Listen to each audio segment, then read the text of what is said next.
this is like such an honor to sit down with you. And congratulations for being this year's recipient. I know that this must. Thank you, thank you. I'm still pinching myself. Let's talk about this. What does this feel like? Before you actually receive this award, I want to use this as an opportunity to just take this all in before the fanfare. So tell me how you're feeling. It's surreal. I mean, I really don't know another word to fit the feeling. It's so overwhelming and exciting, and it was completely unexpected. So I'm still, processing this amazing gift. How did you find out? Did they just? Well, I was at an event, and my manager and Deborah from this beautiful organization said, "Well, we're going to honor you this year." And my manager Valerie said, "Yeah, I have the email." And and then I had to go to a red carpet and talk about this wonderful charity. So it was this combination of all different things at one time. And I had about 10 seconds to kind of try and assimilate it and then go off and talk about something else, which I guess makes it all, much more fun because I'm still sort of loopy about it. I can imagine. I can imagine getting that.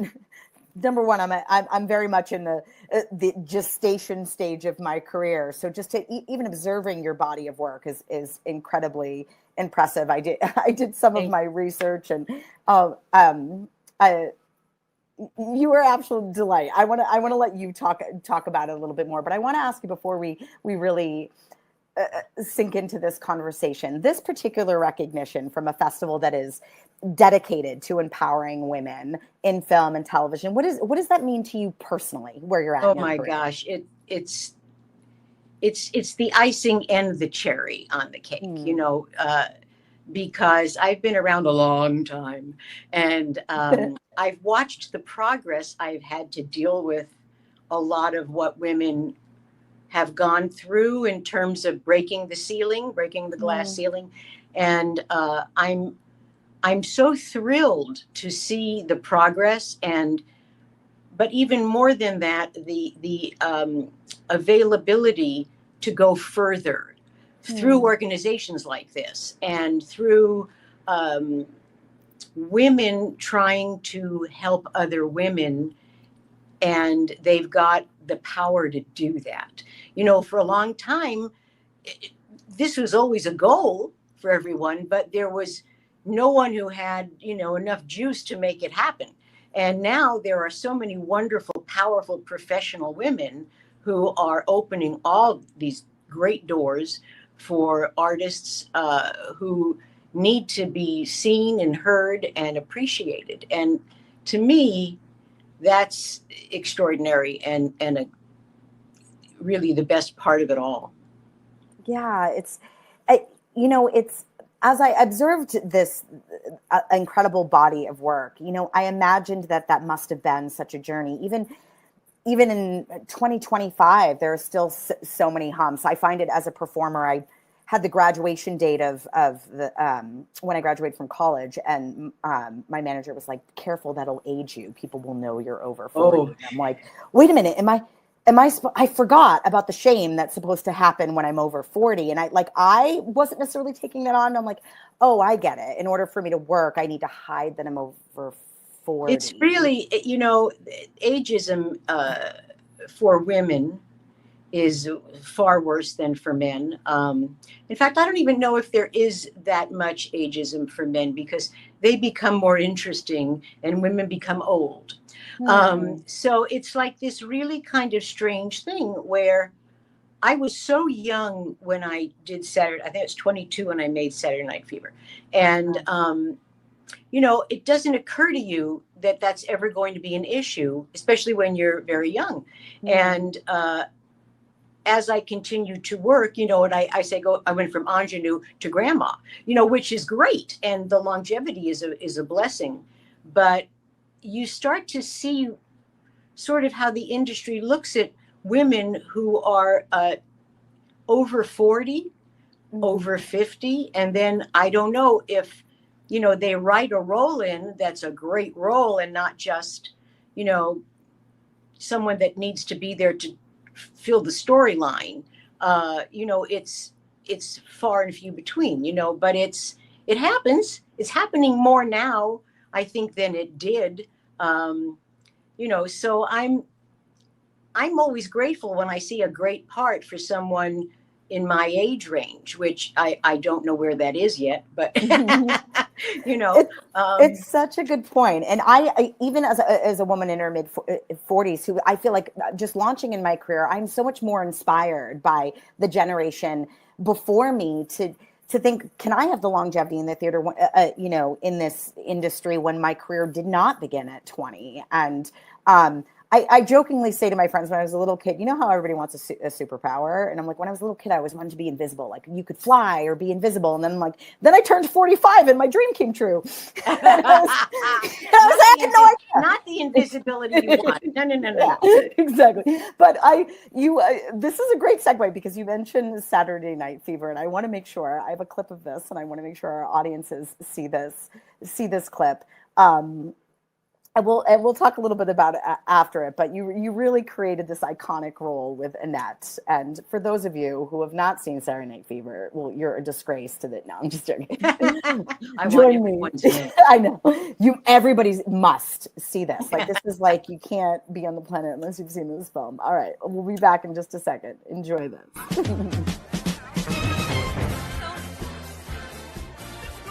Yeah. You're not my dream girl or nothing like that. You want a dream girl? Well, then go to sleep and have a nightmare. Hello again, this is Beautiful Monster, your delicious DJ. Remind you about the universal say all sweet things, get in line.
To see a clip of that film, and when you think back to the time, what stands out the most for you, like stepping back into Annette's world? There's so much distance, I guess. I'm never great about seeing myself on film until years later. I have trouble watching something that I just did. So now I look at that objectively a little bit more, and it's just so much fun for me to see, especially the dance. I don't think I could even walk in those shoes anymore. But it is in many ways the statement of the 70s. It's kind of like what Rebel Without a Cause was to the 50s. This is kind of that to the 70s, in a sense that it really marks a very definite time and place. Yeah. Do you think that story, the film in general, would be told differently if it were made today? Do I think the film is, I'm sorry? Do you think it would be told differently, the way that your character is represented, if it were made today? Yes, I do, because I think there's far too much political correctness, and I think art suffers from that a little bit. So there was a lot of raw emotion in this film, and especially for that time, you know, I don't think studios were ready for that kind of language or that kind of storyline. It was very, you know, it's a dark film. It's a dark film with music versus a musical. And it's really kind of interesting because they both stand separately in their own right. I mean, the film would be phenomenal as a movie, a drama, without the movie, without the music. And with the music, it takes on a whole other level of being kind of this genius combination of two things that would normally not be put together. And one enhances the other. So I think it was kind of lightning in a bottle because of that. That's such a great, I love that perspective of it not being a musical. I never thought of it that way. That's it's a very real storyline. Yeah, definitely. That makes so much sense to me because I've always viewed it sort of as a dramatic film too, but haven't known how to articulate it. So that's a great way to articulate it. And it also just speaks to your range too, because, and correct me if I'm wrong, I believe Angie came after this, right? That was late 70s, early 80s. Okay. Mm-hmm. But you do such a great job of like transitioning from that dramatic role to now being in the sitcom platform. I'm wondering if you'll speak a little bit on that. It's a lot of luck, and it's, you know, right place, right time. I've always loved humor, and the funny thing is, I visualized myself more in that direction. Not that I didn't love the other direction, but I didn't know if I would be perceived to be the right person to put in that. So it kind of happened in reverse, which I was so lucky because people were surprised that I could do comedy versus I thought they'd be surprised if I could do drama. So, you know, I don't know. There's no roadmap. I think I was just really fortunate to have done the film first and then Angie. And to this day, I'm so blessed that I get to do both still. Sometimes I don't get pigeonholed too much. That really is awesome. I need our audiences though too. I do have a clip of Angie, and it's one of my favorites. So okay. Let's show how Donna transitions incredibly well. You nailed the sitcom platform for sure.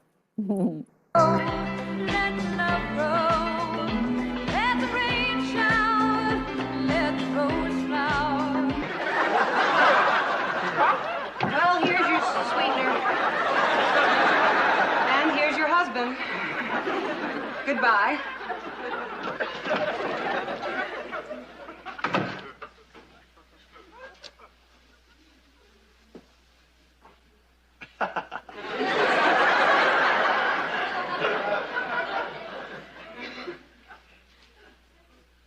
Now, Angie, I know what you're thinking. No, honey. No, you're wrong. I'm not thinking anything. I trust you, Brad. Oh, Brad, I trust you. You just happened to come in right at the very moment. Hey, you don't have to explain. I know that there is a good, logical reason for what I saw.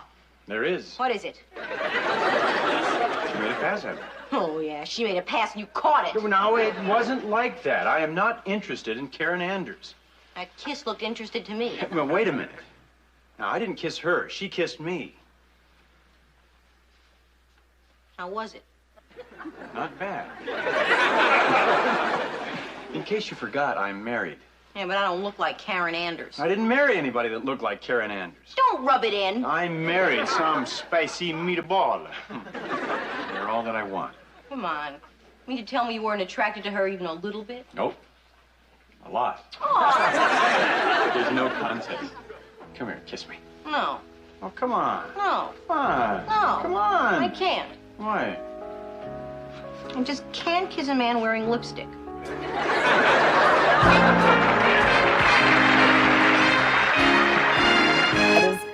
Have you seen these clips in years? Is this weird to get You know, I haven't seen so many. I looked at some recently, and it's just so much fun to see it now. And Robert Hayes, who played Brad on Angie, we're like brother and sister still to this day, and he's so funny. And I see that, and I remember rehearsals trying to keep a straight face because he's so funny. And but you know, it was just this amazing time. Gary Marshall produced it, and he had all the hit shows of the time on the air, and best writers, best directors. Wow, it was just the best time. I'm using best a lot, but it was a really great time. Yeah.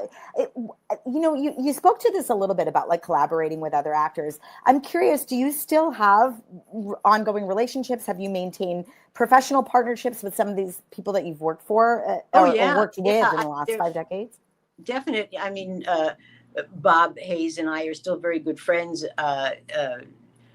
Doris Roberts and I, until she passed, you know, very good. It was really an amazing ensemble. It really, really was. And John Travolta and I did, well, I did his commercial, not the other way around. He did the Saturday Night Fever Capital One commercial. Oh, that's right. I wish I had grabbed that. I was the secret person in there that, you know, suddenly he walks in, and it was this really fun kind of Annette Tony moment through other characters. It's so much. As an actor, you know, if you work with people that have the same kind of mindset you do, it's so much more fun because you're developing friendships at the same time you're making a show. And I've always been blessed that way, that so many people I've worked with have become really dear friends for years and years. I love that. And I think that's such an inspiration to the up and coming generation too, because I think there can be such a competitive, we're taught to have a more competitive thing instead of like a co-creating collaborative spirit. And so I love to hear, you know, from amazing artists like yourself that have had this longevity and how you maintain that and that it's not just about showing up on a set and doing a job. No, and I have to say, and I know that, you know, I'll get a lot of flack for this, but you need to leave your phones and your iPads in your dressing room and have some actual contact with people you're working with and conversation with them and focus on what's happening around you. I see when I work now, and I mean, it's a great thing, all the technology. It's amazing. But what it also does is it takes you away from the moment that you're in, because you're trying to do it all at the same time. So you're not giving yourself to the really wonderful moment that you're in. And I find that that happens a lot more now than it used to. So I think the friendships you develop and the relationships that last because you've actually had conversations and you know, you have interests that you find out about with each other. And also, I don't know, it's just my big soapbox. I love that. I enjoy being on the soapbox with you. This has been such a delight. I could talk to you forever. I want to ask you a few more questions, and I want to show one more clip because the first time I actually put the pieces together of the longevity of your career was when I saw you on Sopranos, and I didn't know, even though I'd seen Saturday Night Fever, I didn't realize that was you until like I settled. I look nothing like me in that, so yeah. But I loved that character too, and I want our audiences also to see. I believe this was from 2002, but just to get an example, I have clips from Out of This World and Grey's Anatomy and Chippendales, and I can't show all of them, but this is one of my. There's a lot of subtleties in your acting that I find riveting in this clip of Sopranos. Thank I you. want to show this real quick, and then I have a few more questions for you. A man took his horse to a vet, and the vet says to him, "Why do you have a long face?" A horse goes. There's no man. Right. A horse goes to a vet, and the vet looks at his face, and he says to him, "My friend." A horse goes to the doctor. The doctor says, "Why the long face?" Can't tell jokes. More Pinot Gris, Patrick? Oh, thanks. Speaking of jokers, where's that other son of yours today? I didn't think he was invited. I just thought with all the wedding talk, you know. No, really. That pal of his, the other Jason. Heard he ran into some trouble. Carlos Jason. He's a mess. All right. Well, he's got no shortage of lawyers here.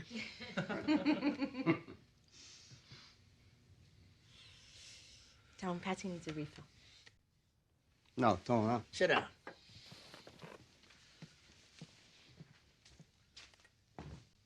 Of course, this... It's so good. I really want to button up this interview by you talking just a little bit about like your career is so impressive, and for the next generation, especially for young women entering film and television, what advice would you offer about building that longevity and staying authentic in the industry that's changing and as you change as well? Okay, here's another soapbox of mine. With everything changing and everything moving fast, the one thing that does not change is the work, the art, the fact that you are ready to play a character because you have training, because you have the seriousness of making this as good as possible. And that's where the joy and the fun come in. But I think it's the difference between artistry and celebrity. If you go into this to be rich and famous, okay, I that may happen. If you go into this to be an artist and to work on what that is and to get the joy from being able to create all these wonderful characters, and do various kinds of characters and work and all of that, you're going to succeed way faster and better and have more of an understanding of what it means to do this. I see a lot of very young performers now who really don't focus on the work, and but there's many that do, more do than don't, but and that upsets me because there's such a desire to be famous more than to be an artist. So that if you go with the art, I think you have a better shot. I love that. Yeah, I was having a conversation with a young filmmaker, and her name I will keep anonymous, but there was a lot of reference to content. She kept sharing that when I'm creating content, and I thought, when I talk to the older generation, they talk about cinema, they talk about art. They're not using that word content. And I think that that's part of, we're just creating what will get more likes, more buzz, more, and you're right. I think content pulls away from the art, the word content. See, I had to for a moment realize what you meant by content, because my brain doesn't go there. And not because it's not a correct word to use. It's because it's not so much in my vocabulary, only because I come from a different school. And now I think it's harder for young performers because of what you're saying. They're so forced to be a part of the social world, all of the stuff that goes on with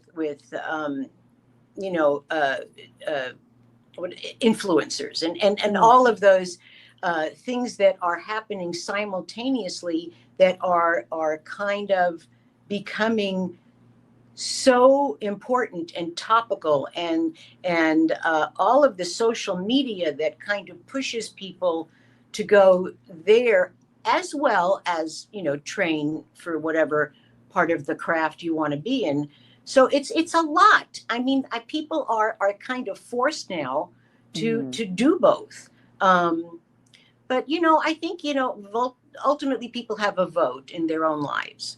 And if you want to step back and say, I need to go to class, I can't really do this. Go to class. I love that. I ask myself as an artist all the time, what is the need of the time, as opposed to just like chasing the next, booking. What do we need as artists to be cultivating and putting out in the world? I've always said that when, I occasionally I'll teach, and I'll say to these young students, who have this huge desire to be actors, I say, it's not something you want. It's not enough to want it. You have to need it. You have to need to do this to be who you are. Oh, so yeah. I think that's the lane to get into, and just stay really focused, because you're going to have a ton of voices coming at you. Just stay focused. That's an incredible button to end this conversation. It has been such a delight to talk to you. Congratulations again. Thank you so much. This has been great fun, and I love seeing those clips.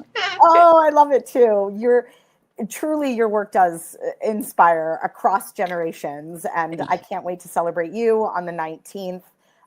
Please join us in celebrating Donna Pescow at the La Femme Film Festival on October 19th. You're amazing. Continue to do amazing work. This has been We'll so work much fun. together someday. Yes. You heard that here. I have that recorded. Hear that, universe? I'll sign it. Thank you, Donna. I appreciate My pleasure. it.